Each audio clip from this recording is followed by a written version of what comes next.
എത്ര ദുആ ചെയ്തിട്ടും സഫലമാകാത്ത ആഗ്രഹങ്ങൾ നിങ്ങൾക്കുണ്ടോ? ഏത് അസാധ്യമായ കാര്യമായാലും സാധ്യമായി കിട്ടുന്ന ഒരൊറ്റമൂലി നിങ്ങൾക്ക് ഞാൻ പറഞ്ഞു തരാം. എപ്പോഴാണോ സമയമുള്ളത് ആ സമയം നോക്കി ഇത് ചെയ്താൽ മതി. അതിന് ആദ്യം വേണ്ടത് വുളൂ ആണ്. ശ്രദ്ധിക്കുക, വുളൂ എടുക്കുമ്പോൾ കിബിലയിലേക്ക് നേരെ തിരിഞ്ഞു നിൽക്കുക.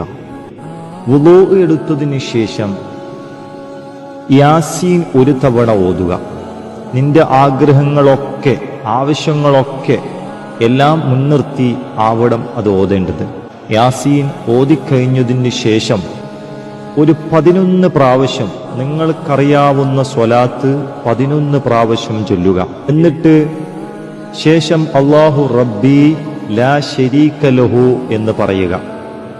874 പ്രാവശ്യം ഇത് ചൊല്ലണം. എങ്ങനെ?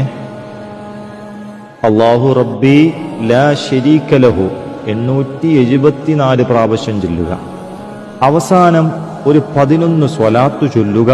എന്നിട്ട് നിങ്ങളുടെ ആഗ്രഹങ്ങളൊക്കെയും മുൻനിർത്തിക്കൊണ്ട് അള്ളാഹുവിനോട് ദുആ ചെയ്യുക.